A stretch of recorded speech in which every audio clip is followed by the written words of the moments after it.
Hi there, it's Tuesday the 26th of May 2020.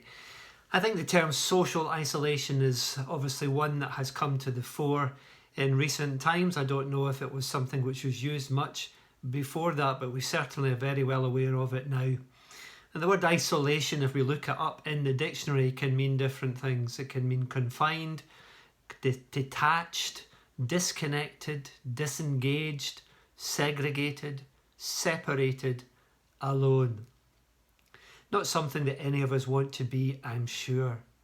And Jesus, he experienced isolation or aloneness in his life. And over the next few days, we're going to look at 4 different occasions in which Jesus was alone.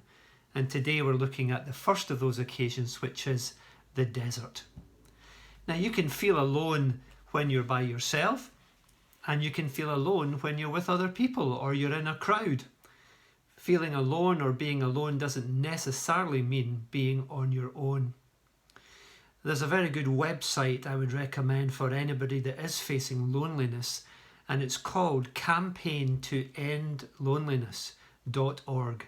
campaigntoendloneliness.org.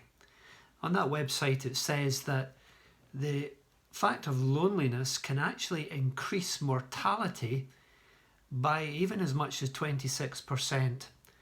I don't know if that's a true figure or not, or it must be very difficult to measure that, but I think we would certainly agree that it probably does contribute towards mortality.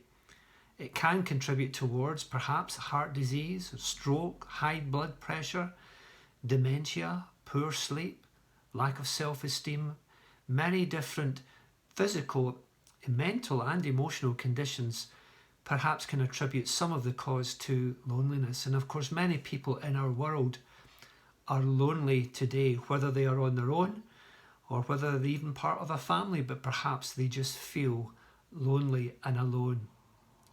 Having said that, sometimes being alone is not only inevitable, but it's actually necessary, and it is actually a good thing for us in some occasions. If you had ever been studying for exams, I'm sure you will have wanted to have been alone and not have anybody bother you.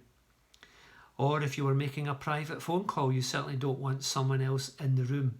It's not the first time that Ruth has waved me away out of the room while she's made a private phone call.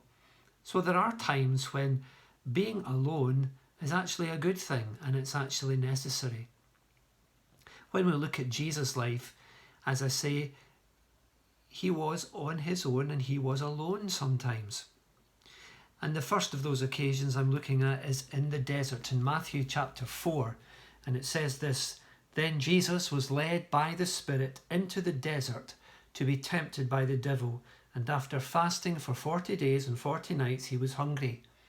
And the tempter came to him and said, 'If you are the Son of God, tell these stones to become bread.'" So Jesus was alone in the desert. And then he was accompanied by the devil for some occasions when the devil came to try and tempt him. But on that for 40 days he was alone. What's interesting was that he was led by the Spirit into that place. Actually, God wanted Jesus to be alone on that occasion. And there are times in our life when God wants us to draw aside and wants us to be alone. And he has purpose in that. Why was Jesus on his own, and why was it necessary that he was on his own for this 40 days? Well, he was in the situation of being tested by God. That word which is translated tempted in the New International Version is the Greek word which really means tested, either for good or bad.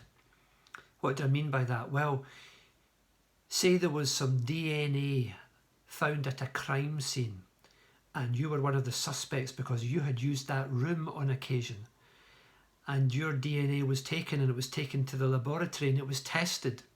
Well, you would be hoping that that test would come back negative and that you would be found not to have passed that test. But then on other occasions when we're tested, we certainly do want to pass the test. You've maybe had exams to do and you're tested and you certainly want to pass your test on that occasion. So Jesus was being tested during this time when he was on his own. He was being tested by God, actually, although God was using the devil to test him. But God was testing Jesus to see whether Jesus would prove to be obedient, would choose to follow God, would choose to not yield to the temptations that the devil brought. And that could only be done when he was on his own. And sometimes God places us in situations when we're on our own to test us. And perhaps he might be using this time just now to test us. And if so, I wonder, what is God testing you about during this period of isolation? Are you being tested in your patience? Perhaps in your level of faith? Perhaps in your industry or your level of creativity? Many different ways in which God can test us. So, being alone in the desert, in this time, may well be a time of testing for us. And may God help us to pass the test. Speak to you again tomorrow.